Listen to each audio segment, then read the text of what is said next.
What is exact human's existence? As humans, if a judge were to sentence us to the death penalty, we would be unable to sleep properly due to the fear, dread, stress, and depression that would arise from the sentence. This is a fact of human existence, as we all face the possibility of death at any time. No one can be free from this inevitable aspect of the human experience, which makes us emotionally vulnerable and prone to causing harm to ourselves and others due to the deeply ingrained fear of death in all types of situations. If a criminal is sentenced to death, we can imagine how difficult it would be for them to accept the fact that they will soon die. The person might even consider committing suicide due to overwhelming fear and the harsh reality they face, and they will come to understand the truth of life, that there is no hope left due to the death sentence. Somehow, Epicureanism has become an inevitable part of the history of philosophy. To be honest, the person in the passage I just presented is myself. I used to say to myself and those around me, I only want to live until I am 60 years old, since I was 18. I had no desire to live longer, as I couldn't find a reason to do so, and I had come to understand at a young age that life can be agonizing.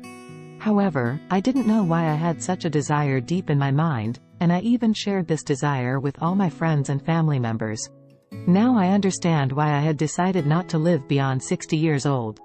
It was because my soul was suffering and had come to deeply understand the destiny of humanity. I can now also comprehend why intelligent individuals tend to take their own lives at the height of their achievements.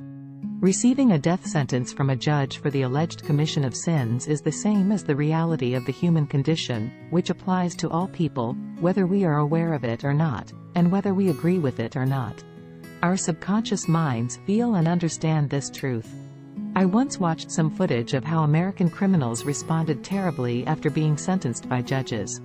You can search on YouTube with the title, Top 10 Teenagers Who Freaked Out After Being Given a Life Sentence. I could see that the fear of death had choked all of them immediately after being sentenced by judges. Some of them fainted, and some of them fell down right away. I believe that nobody can be bold after receiving a death penalty sentence. The reality of facing death elicits a different response from what we can imagine and comprehend in our minds. The feeling is too dreadful to bear as a mere human.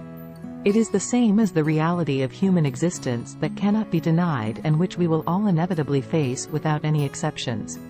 We cannot be free from the feeling of a death sentence, just as those who receive a life sentence felt in the YouTube video. We cannot overcome this feeling with our strength and efforts alone. Our soul's deep sense recognizes the embedded impression that the first ancestors, Adam and Eve, received when they were sentenced to death by God in the Garden of Eden.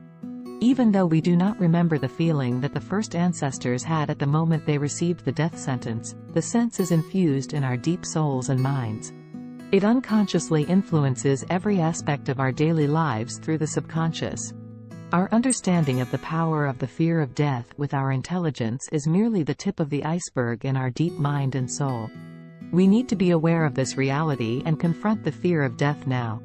We should not procrastinate in accepting the fact that this fear is controlling us from our minds, because it is devouring our body, mind, and soul. If we understand the power of this fear, then we have a better chance of seeing the reality of life. Although we tend to believe that we have a lot of time relative to our lifespan, the truth is that we might not have much time at all. Death is the end point of our journey in life. It is like the worst thief, as it can steal everything precious from us at any time, including our loved ones. Therefore, we must be careful and deal with this reality swiftly. This is the best wisdom for all mankind. The fear of death has led to many problems in the real world. These problems include individual issues such as depression, anger, suicide, panic attacks, nightmares, addiction, and more. It is also relevant to family problems, including fighting, hurting, and divorcing, as well as community, team, national, and international problems, such as war and World War. The reason we have had wars is that we have tried to settle and escape from the reality of the fear of death through extreme measures, even if it means sacrificing others' well-being. However, none of these methods can heal our problem of the fear of death.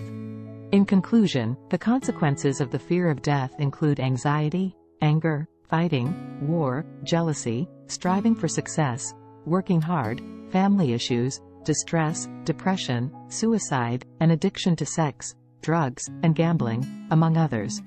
These issues are all related to how individuals and groups cope with the fear of death in different ways. The title of this book is The Fear of Death. Isaac G. Lee presents